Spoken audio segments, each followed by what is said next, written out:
What is good? What is up? It's Jordan, or Texans Thoughts, and I'm back with another video. Today I'm going to be breaking down the Texans and Browns game, and specifically I'll be showing how Tim Kelly has been evolving into Tim Jelly, putting the moves on defenses and helping the passing game go smoothly with Tyrod Taylor, and then also helping out Davis Mills. And I'm actually going to take you through all 18 of Mills' attempts versus the Browns. So if you enjoy the video, please do hit that like button, subscribe for more content, and comment down below your thoughts on the game and your prediction for the Texans versus the Panthers on Thursday Night Football. Alright, let's break down the Texans versus the Browns, because the film don't lie. Let's start with the first offensive drive of the game, which is, a fully scripted one that Tim Jelly prepared all week for. And I love how he's making our run and pass plays look similar, and using a run fake to draw in the linebackers and attack behind them. It makes for a really easy 32-yard completion to Nico Collins. The play starts with Jordan Akins motioning towards the play side of this run fake, and that, along with Titus pulling, gets not only these linebackers coming downhill, but also the deep safety biting on the fake. And that's what really clears the middle of the field for Nico to get a lot of yak here off the glance route. So we saw the play to start the opening drive. Let's fast forward and look at the play to finish it and get into the end zone. This play right here is the definition of jelly, man. Tons of misdirection and eye candy to mess with the defense and trick them into going one way when the play is really going the other way. Just smooth, man, and executed really well too. So the play is designed really smartly here. We're going to leave the defensive end unblocked and have Pharaoh Brown come across the formation, making this look like a split zone, which is a run play I broke down in last week's video. But it's not split zone. Brown is actually pass blocking, and all these 4 Cleveland Browns get sucked into the line of scrimmage due to the first fake. Now the next fake is an end around to Brandon Cooks. And after these defenders get sucked down, there's so much traffic in front of them that they think Cooks got the ball, and 3 of them follow him to the left. The third fake is really well sold by Philip Lindsay, who stands like a statue and pretends like his job is done before sneaking out behind Britt and Sharping. And the last thing I wanted to mention was the route by Conley. Since the Browns are in a cover 1 man look, this skinny post by Conley drags the cornerback Denzel Ward inside, downfield, and away from the screen, because his back is turned as you do in man coverage. When Ward finally realizes it's a screen, Lindsay already has the ball at the 25 with the convoy blocking and just 1 defender in front within 20 yards. This was a picture perfect way to cap off a drive, and designing more of these intricate screens that build off of run concepts that we use throughout the game, that needs to continue to happen, especially versus the Panthers and their blitz heavy defense. Another example of how Tim Jelly sets up big plays later in the game with motion fakes earlier in the game is for Brandon Cooks. Through 2 weeks, he's constantly been in motion away from the direction of the run and to the backside of the play. Now, he's never gotten the ball in these motions or even run a route until a crucial 3rd and 1 versus the Browns. Let's look back to a nearly identical play from a few minutes earlier in the game that Tim set up for this very moment. We're on the left hash, and so Mark Ingram is to the left of Tyrod, and the strength of the formation is to the right. We're in a 2 tight end set with Cooks below them, making sort of a bunch formation. Cooks motions to the backside of the run, and Ingram gets the ball for a minimal gain. But sometimes you have to take those 2-yard runs to set up bigger passes. And that's what happened on the crucial 3rd and 1. This time, the Texans are on the right hash, and so Mark Ingram is to the right of Tyrod, and the 2 tight ends with Cooks in the bunch is to the left of the formation. It's the same personnel, same look, just flip the strength of the formation to the left because now we're on the right hash. Cooks does his motion again, but this time turns upfield into a wheel route, which the Browns completely lose because he's never done that before, and it's an easy 22-yard gain. Alright, moving on to some other stuff that I think will be a huge focal point of the game plan for Davis Mills versus the Panthers. We've loved these 2 running back sets so far, and it helps give Mills better protection versus the league-leading defense in sacks in the Panthers. We're going to need these chip blocks versus Hassan Reddick and Brian Burns, who are tied for 3rd and 9th in the NFL with 3 and 2 sacks respectively. These running backs can help out the offensive line, but also run routes that give Mills easier completions in the short area of the field so that he can get the ball out quickly before the pressure gets there.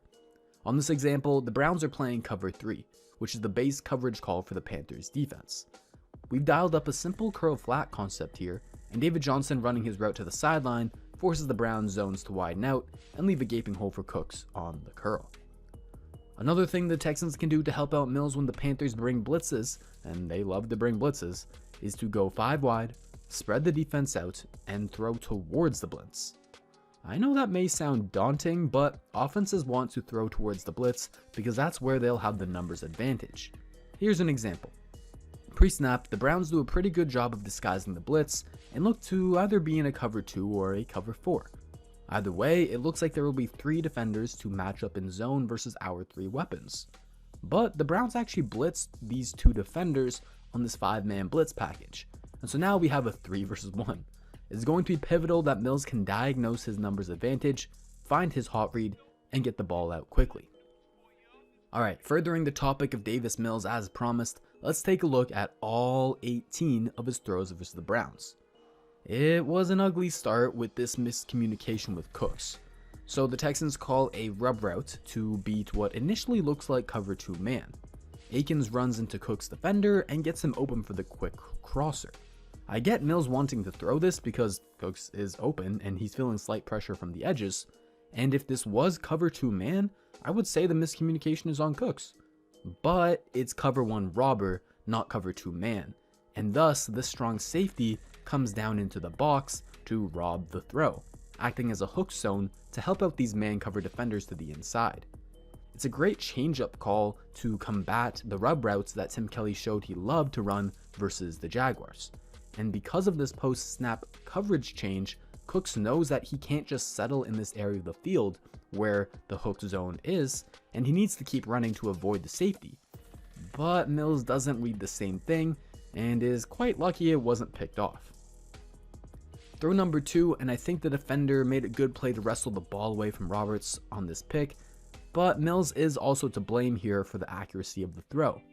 From the end zone angle, you can see the window that Mills needs to hit, and he places the ball a bit too far to the left, forcing Roberts to attempt to catch behind him instead of a yard or 2 out in front. Mills' third throw was another miscommunication with Cooks that, at first I thought Mills had just missed, but seeing the full view of the field, Cooks was expecting the ball to be in a completely different quadrant of the field, and he was right to think so. The Texans catch the Browns with just 1 safety deep, and so they call their patented Yankee concept. They've got Conley on a deep over and Cooks on a deep post. It's supposed to put the safety in a conflict of assignment, as he can only help on one of these deep routes. He decides to cover Cooks, which is the right decision because this other defender got great depth to take away the deep crosser. The Browns clearly knew this concept was coming and had a perfect coverage for it. But Tim Jelly, being the genius he is, has a counter to the Browns' perfect coverage. So Cooks does have a post route here, but he also has the option to bend it outside if the safety does choose to cover him deep, like what happens here. When Mills is loading up to throw, Cooks hasn't gotten past the deep safety, so a throw to the deep middle would be a bit risky, but a throw to the outside would be much easier because Cooks is even with the outside cornerback, and if a guy with Cook's speed is even, he's leaving.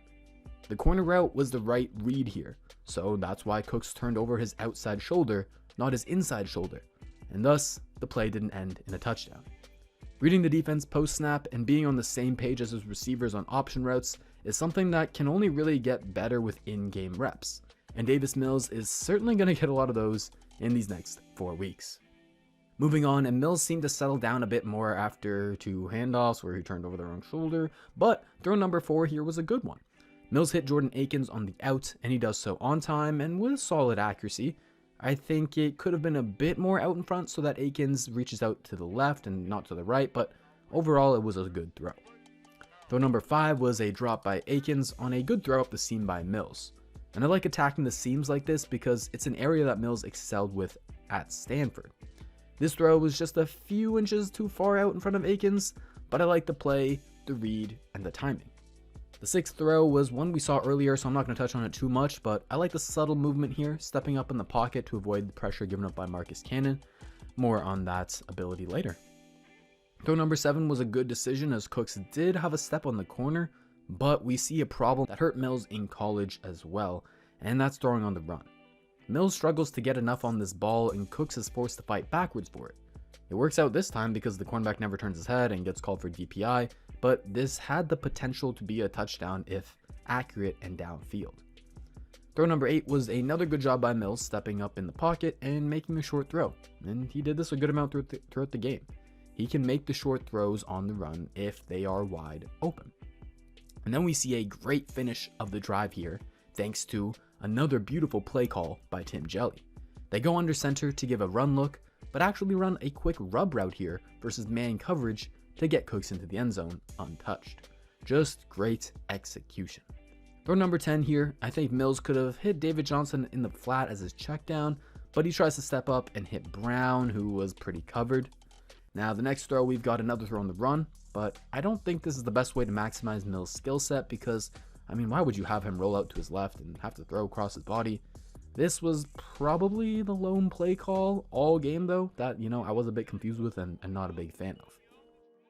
Throw number 12, and I didn't love this decision by Mills. He again has David Johnson open underneath, but decides to go to Cooks despite the cornerback having a good 4 yards of depth on him.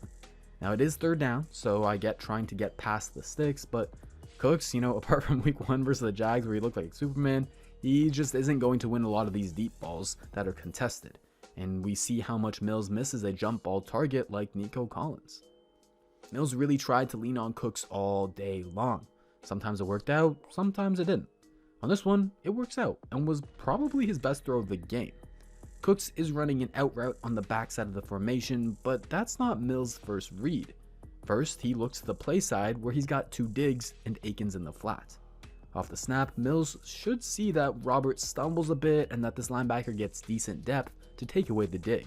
So before these receivers even make their break, Mills turns to Cooks on the backside and starts his throw before Cooks is through his break. Good timing, good accuracy, good eye discipline. I hope he saw what I saw regarding Robert stumbling and the linebacker getting depth, and that's why he made the decision that he did, rather than Mills just predetermining that he would go to Cooks. And I say that because, Cooks was clearly Mills' favorite target all game, and deservedly so. Rookie quarterbacks do tend to lean on their wide receiver 1, and Cooks had 14 targets on the day. He'll probably continue to get those looks as Mills relies on him and gets comfortable. These next 2 throws showcase that, Mills isn't the most fleet of foot dude out there, but if you rush without discipline, he can get out of the pocket and extend the play a little bit. And this one was a solid throw to Roberts for his biggest gain of the night. Roberts is wide open, yes, but Mills does hit him in stride to get some yak. On throw number 17 at the top of his drop, I think Mills could have hit Akins underneath, especially because it's first down, but it seemed like he was looking for Cooks deeper down the field on this dig. Now he does do a solid job to avoid the pressure from Clowney, who was beating up on Cannon a fair bit all day long, and when Mills rolls out, there's not really an easy option for him, so good throw away, live to fight another down. And now we've got the sack that, I'd say it's probably roughly 70% on Cannon and 30% on Mills. So yes, Mills stares down the front side of the play again, waiting for Cooks to get open, but he did not have a lot of time whatsoever, and that's because Cannon just never saw the blitzing Grant Delpit coming. Offensive line protection here is a half slide to the left. Funny enough, it actually looks like Sharping might be making the call here, not Britt or Mills. But with that half slide to the left, it means that the offensive line needs to worry about the gap to their left first and take a half step in that direction right after the snap. That's why when Cannon sees this defender back off, he never looks to his right ever again, because that's what the protection is willing to give up. However, you have to play improvisational football at times, and when Cannon sees that Sharping only has to deal with 1 rusher, he should at least do a quick check to his right and see if there are any late blitzers like on this play. If he did that, Mills would have had more time, as the Browns only actually rushed 4. So again, roughly 70% on Cannon, 30% on Mills. Finally, we've reached Mills' last throw of the game. We run curls to the sticks on third down and Cooks is open, but Mills is forced to rush the throw because Clowney is coming free on a stunt. It looks like Sharping failed to pick this one up, and Mills, he's just never really been too great at speeding himself up. He's someone who definitely needs clean protection so that he can take his time. Alright, that's going to do it for the video in terms of, one game takeaways for Mills. Small sample size, but versus the Browns, he definitely had an ugly start. But he did settle down a little bit. He relied on Cooks a lot, some good, some bad. And I thought he did a decent job of stepping up versus pressure and to extend the play. So it's gonna be all about protecting Mills going forward, giving him some quick short passes to get in rhythm, using the screen game and play action to give Mills, the best shots versus Carolina and going forward. Let's go, Tim Jelly. Alright, if you guys enjoyed, please do hit that like button, subscribe for more content, and comment down below your thoughts on the video. Take care, everyone. Come back for more, and remember, the film don't lie.